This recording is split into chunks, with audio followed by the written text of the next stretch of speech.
asalaamaaleykum daleen nag jàmm taw yu métti yi nga xam ne amoon na démb ci ndakaaru rëccul benn yoon ëttu yéenekaay yi ñu xëyandool bu ci mel ne ëttu yéenekaay bu groupe Sud Communication du Sud Quotidien di xamle ne taw bi gën a fort ci ndakaaru ci atum ren bi le daal tax na ba ndakaaru ne ci biir ndox mi donte nag am na yeneen ñaari taw yoo xam ne jotoon na fi am waaye daal yooyu tax ko woon bëri waaye nag démb daal kenn umpaliwul li xew ak yenn ci mbedd yi nga xam ne daal dafa muddi soppeeku nekk ab bassin de rétention ak ndox mi nga xam ne it nangu na yenn ci ay kër mbir mi daal jural na jafe-jafe yu taratar yenn ci askan wi ci ndakaaru rawatina Grand Yoff ak Kër Massar nga xam ne nag yàqu-yàqu yi fa la gën a bëree ci Kër Massar autopont bi moo indil ay jafe-jafe yu yees askan wi ci jamono joo xam ne ci Grand Yoff nag benn pàcc ci autoroute bi nga xam ne daal lu soriwul pont de l'émergence bu mujj màbb ñu des ci loolu le ba tey ak suñu naataangoo bi faree ci avenue Bourguiba di ñu xamal ne quartier yu bëri ñu ngi ci biir ndox yi moo tax it njaboot yi nga xam ne ñoo ca loru la daal jaaxle la ñuy def ci jamono jooju it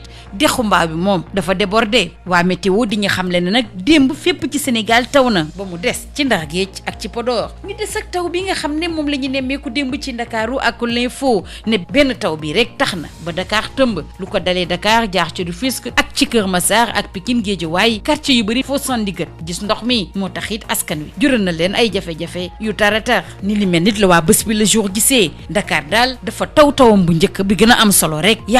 yàqu-yàqu yi bëri lool Dakar daal li mu ñam démb neexul dara ñu des ci mbir mi ak waa l'enquête ne juróom-ñett fukk ak ñeenti millimètres yi nga xam ne ñoo dal ci Ndakaaru daal li mu yàq bëri na lool ci yàqu-yàqu yi nga xam ne moom la ñu nemmeeku ci diggu pont de l'émergence nag préfet bi mi nga xam ne daal danañu ko defar ci ni mu gën a jàmpee waa Grand Place ci jamono jooju di nga xamal ne ki jiite mouvement gëm sa bopp di Bougane Gueye Dany moom xam la ne mbir mi dana koy yeggee fi ba xam ne doonee benn ci biti réew ci ndodd président Macky Sall ndax fanweeri milliards ci kopparu CFA yi ñu defoon ci liggéey bi foofu la ci Kër Massar moo nërmeelu démb ñu des ak Bougane Gueye Dany mer ba futt ndax li xew fële ci Kër Massar métti na ko lool bu ñu sukkandikoo ba tey it ci le mandat critique ni Dakar daal tëmb na moo tax it campagne électorale jëmale ci élection tabbu député yi jaaraale na fa moom it tëmb ñu des ak yile taw nga xam ne nag gàllankoor na bu baax a baax campagne électorale bi muy gis-gisu waa Vox Populi ginnaaw ndox mi nga xam ne moo dugg ci yenn ci ay quartier ci ay kër ak yenn ci ay oto yoo xam ne daal ndox mi da leen wan embouteillage yi taroon na lool moo tax it ñu bëri ci waa Ndakaaru démb daal génnuñu seeni kër li gën a métti waa Vox Populi nag muy bile jafe-jafe dañ koy yàgg ñaawlu te taxul mu am saafara Direct News moom it di waxtaanee taw yu takku yi nga xam ne moo am ci jamono joo xam ne campagne électorale bi ñu ngi koy wéyal seddul dara ngir bennoo mu ne digg yi nga xam ne moom la Oumar Gueye doon di amal nag nërmeelu na ci biir ndox mi mu samp ab laaj fan la fukki milliards ak benn yi nga xam ne moom lañ doon def ci wàllu mbënd bi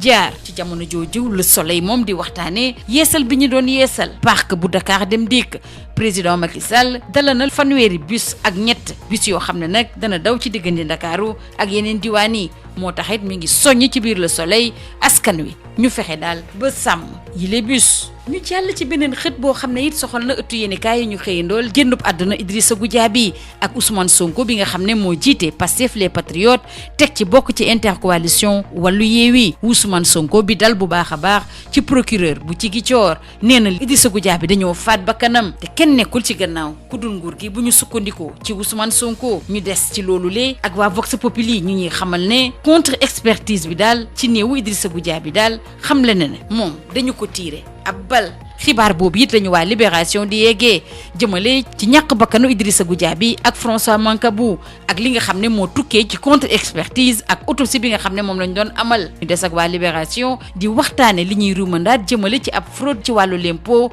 ci mbirub Nestlé mu dellu si lan moo waral ci dëgg-dëgg ba waa lempo dina multinational bii di Nestlé daal na ko jox lu ëpp 2 milliards ci kopparu CFA Libération di ñu xamal ne tribunal bi nag tànn na koo xam ne xelam daa màcc jëm ci wàllu wi ngir mu càmbar mbir mi bu baax a baax te li ciy tukkee daal mu jébbal leen ko fileeg 2 weer wàllu tàggat yaram nag li si gën a fës tey yile bokk na li nar a xew ci alxamis bi fële ci Rabat ci cérémonie Coupe d'Afrique des Nations Awards ñaar fukki at ginnaaw gi nga xam ne moo jëloon raw gàddu ba fële ci Johannesburg suñu réew it fi mu toll nii pare na teem ngir daal jël raaya yëpp bu ñu sukkandikoo ci stade. Sadio Mané dana fexe ba am taxawaay ba war ci kanamu Mohamed Salah ak Edouard Mendy. sunu lamb nag bi waxtaane wala lamb waxtaane diggante Balla Eumeu ak Modou Lo diggante yi nga xam ne nag amateurs yi xam nañ ne rataxul dara waaye nag am na loo xam ne am nga ne la leen jural ndax ñoom ñett ñoo ñëpp daal nekk nañu roi des arènes. Balla Gaye moom moo doon juróom-benneelu roi des arènes ni mu amee ñaar fukki at ak juróom-benn. Eumeu Sène moom